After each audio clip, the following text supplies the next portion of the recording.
Hello, let's talk about price ceilings. A price ceiling is a legal maximum imposed by the government on the price at which a good can be sold. Let's think about a particular market, the market for apartments. The market for apartments are shown right here. We can see that there is a demand curve for apartments, and the demand is also equal to the marginal benefit curve. Right now we assume a perfect world, so the marginal benefit curve represents the true benefits that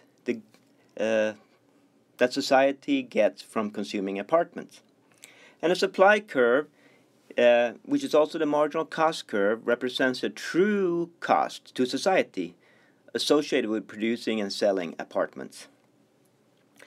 We can also see that if there was no rent ceiling, then the market equilibrium price would be right there, and the market equilibrium quantity would be right there. But let's see what happens if we impose a rent ceiling on this market. So we're going to have rent control. In the presence of rent control, we can see that there will be a maximum price, a maximum rent, and we call it a ceiling because when the price tries to increase, it's going to hit the ceiling right here. Bonk. When you have that rent ceiling, you can see that the quantity that consumers would like to consume, the quantity demanded at this lower price, would be right over here. But the quantity supplied, the number of apartments supplied by owners of apartment buildings, would be a lot less down here. That means that we're going to have a shortage. The market mechanism that removes a shortage in general will be a price increase. But again, rents cannot increase because of the government-imposed rent ceiling. So what we're going to have here is a permanent shortage, at least until the apartments are so bad, so run down, that the demand will fall to match the quantity supplied right over here. Alright, so this is the scenario that we have with rent control. Now I want to do a little bit of welfare analysis. Is this a good policy or is it a bad policy? The first thing we need to do is introduce some letters. So I'm going to write some letters in all these areas, and we're going to use those letters to conduct welfare analysis.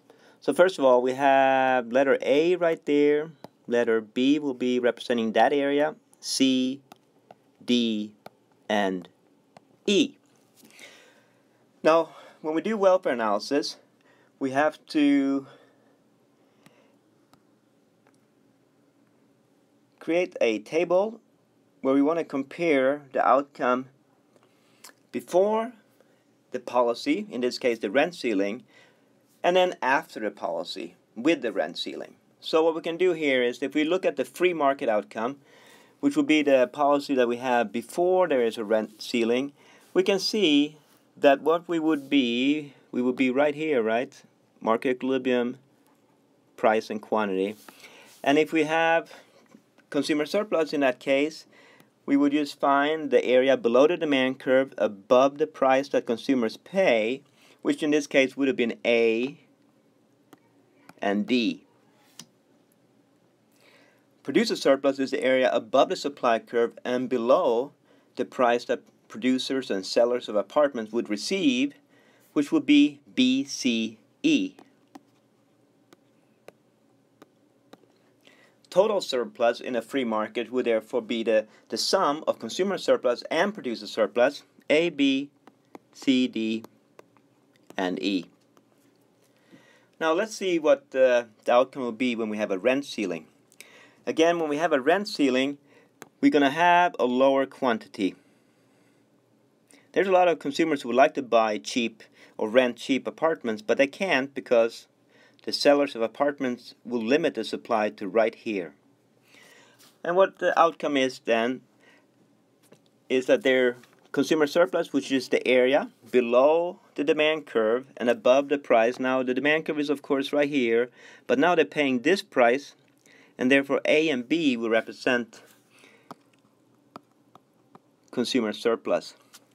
Producers, they're going to get a lot less than they used to, so now they only receive area C, above the supply curve and below the rent ceiling. If we add these areas up to get total surplus, we get A, B, and C. We notice immediately, of course, that the total surplus after rent ceiling is much less than the total surplus in a free market, and that difference, D and E, is what we call the deadweight loss. This is the loss in surplus that nobody gets, and this is what represents inefficiency due to the rent ceiling. Now we could ask ourselves, it looks like this is not a very good idea, and we can ask ourselves, who are the winners and who are the losers here? A really interesting thing is that consumers might look like they are in fact winners, but it's not obvious actually, because they gain area B, but they lost area D. Of course, the gain in B represents the fact that if you have an apartment, you will now be paying less for it, so that's a good thing. But area D means that some people will lose their apartments, and that is of course a bad thing. So it's not obvious whether consumers are better off or worse off. Some are going to be benefit and going to be a lot better off. Others are going to have to go and find an apartment in another area. They're going to be worse off. Of course, producers are worse off. They lose B and E. And society, as we just saw, are also worse off. They lose D and E. So we have an inefficiency, we have a deadweight loss, and it looks like society is worse off. The obvious question is then, why would a government ever impose a rent ceiling? Well, the answer is that efficiency is not our only goal. Here we could have an equity or a fairness consideration. Perhaps people of lesser means are not able to afford apartments, and therefore the government determined that it's fair that everybody should be able to afford an apartment, and therefore the rent ceiling is put at a lower number than the market rent. Well, that's a short discussion and of rent ceilings as well as a welfare analysis. Thank you very much.